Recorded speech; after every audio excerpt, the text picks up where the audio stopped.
Hello friends, welcome back to my channel. Avatar fire and ash Avatar ఫ్రాంచైజీలో the third film.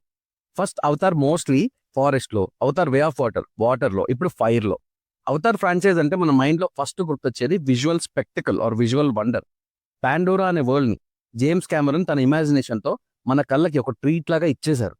ఇప్పటి వరకు Avatar and Avatar way of వాటర్లో visuals ఎలా ఉన్నాయో మనం చూసేసాం. ఇప్పుడు ఫైర్ అండ్ డాష్లో విజువల్స్ అయితే ఇంకో లెవెల్. సో ఇంకా మూవీ ఎలా ఉంది, విజువల్స్ ఎలా ఉన్నాయి, ఇదంతా మాట్లాడుకునే ముందు మన ఛానల్ని ఇంకా సబ్స్క్రైబ్ చేసుకోకపోతే ఇప్పుడే సబ్స్క్రైబ్ చేసుకోండి, సపోర్ట్ చేయండి. Thank you. Literally spell bound అంటాం కదా, అలా క్రేజీ అంటే క్రేజీ ఉంది. ఆల్రెడీ పాండోరా అనే ప్లేస్ని జేమ్స్ కెమెరన్ మనకి ఇంట్రడ్యూస్ చేసేశారు. అందులోని క్రీచర్స్ని, ఫారెస్ట్ని అన్ని. తర్వాత వే ఆఫ్ వాటర్లో ఇంకో కొత్త వరల్డ్ని ప్రెజెంట్ చేశారు. ఇంకేముంది, ఆల్మోస్ట్ అన్ని చూసేసాం అనుకుంటాం మనం. బట్ ఇంకా చాలా ఎక్స్ప్లోర్ చేస్తాం ఈ మూవీలో. లాస్ట్ మూవీలో నెట్యామ్ డెత్ తర్వాత అక్కడ నుంచే కంటిన్యూ అవుతుంది మూవీ. ఒకరోజు వీళ్ళ మీద మాంగ్వాన్ క్లాన్ అటాక్ చేస్తారు. మాంగ్వాన్ అంటే యాష్ పీపుల్. వాళ్ళు కూడా చాలా అగ్రెసివ్గా అటాక్ చేస్తూ ఉంటారు. ఈ టైంలో జేక్ అండ్ ఫ్యామిలీ అందరూ సెపరేట్ అయిపోతారు. సేమ్ ఇదే టైంలో జనరల్ జేక్ కోసం అండ్ స్పైడర్ కోసం వెతుకుతూ ఉంటాడు. ఇలా ఒక సిచ్యువేషన్ తర్వాత జనరల్ అండ్ యాష్ పీపుల్ కలిసిపోయి మెట్కైనా క్లాన్ మీద, జేక్ మీద అటాక్ చేసి స్పైడర్ని తీసుకెళ్ళాలి అనుకుంటారు. ఇంకా తర్వాత ఏమైంది ఇదంతా మూవీ చూడాల్సిందే. స్టోరీ మొత్తం ఇదే పాయింట్ మీద ట్విస్ట్ అవుతూ ఉంటుంది. మేజర్గా మూవీలో ఫోకస్ మొత్తం స్పైడర్ మీద ఎక్కువ ఉంటుంది. ఈ పాయింట్లోనే ఎమోషన్స్ కూడా ట్విస్ట్ చేస్తారు. ప్రాబ్లం కూడా ఇదే, మొత్తం మూవీ అంతా ఇదే పాయింట్ మీద ఉండటం.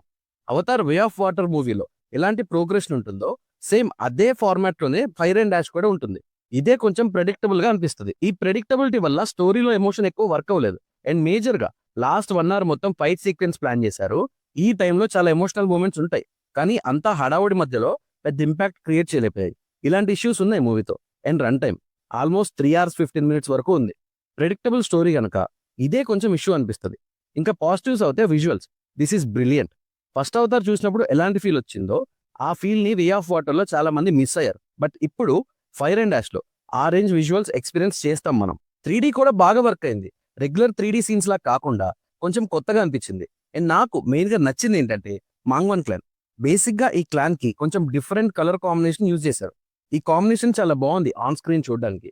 Avatar and Avatar way of వాటర్లో కొంచెం సిమిలర్ కలర్ గ్రేడింగ్ ఉంటే, ఇక్కడ ఈ యాష్ క్లాన్ వల్ల పాండోరాలో ఇది కొంచెం ఫ్రెష్ ఫీలింగ్ వచ్చింది. వీళ్ళ క్లాన్ ఉండే ప్లేస్ కూడా కొంచెం కొత్తగా ఉంటుంది. ఫైర్ అండ్ యాష్ పీపుల్ కనుక ఆ ప్లేస్ కూడా అలానే ఉంటుంది. వీళ్ళ క్లాన్ లీడర్ ఎప్పుడైతే జనరల్తో కొలాబరేట్ అవుతారో అప్పుడు గన్స్ ని చూసినప్పుడు ఎక్స్ప్రెషన్స్ ని కూడా చాలా బాగా చూపిస్తారు. అండ్ కొత్త క్రీచర్స్ ని కూడా ఇంట్రడ్యూస్ చేశారు, అవి కూడా కొత్తగా ఉన్నాయి. ప్రతి మూవీకి పాండోరా వరల్డ్ ని, మిగిలిన క్లాన్స్ ని అండ్ కొత్త క్రీచర్స్ ని ప్రజెంట్ చేయడంలో మాత్రం జేమ్స్ కెమెరన్ సక్సెస్ అవుతూనే ఉన్నారు.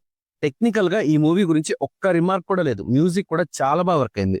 ఇలాంటి మూవీస్ ని బిగ్ స్క్రీన్ లో ఎక్స్పీరియన్స్ చేస్తేనే ఆ గ్రాండియర్నెస్ అర్థం అవుతుంది అండ్ ఎక్స్పీరియన్స్ కూడా బాగుంటుంది. నేనైతే మాక్సిమం మూవీస్ కి 3D ప్రిఫర్ చేయను, బట్ ఈసారి 3D కూడా ట్రై చేయొచ్చు అంట.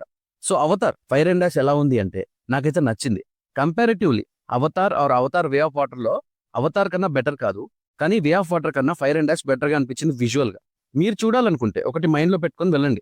స్టోరీని ఎక్కువ ఎక్స్పెక్ట్ చేయకండి, డిసప్పాయింట్ అవుతారు. కానీ విజువల్స్ ని ఎంతైనా ఇమాజిన్ చేసుకొని వెళ్ళండి, మీ ఎక్స్పెక్టేషన్స్ ని బీట్ చేస్తాయి విజువల్స్. సో మీరు మూవీ చూస్తే ఎలా అనిపించిందో నాకు కామెంట్ చేయండి. నా రివ్యూ నచ్చితే సబ్స్క్రైబ్ చేసుకోండి. Thank you for watching.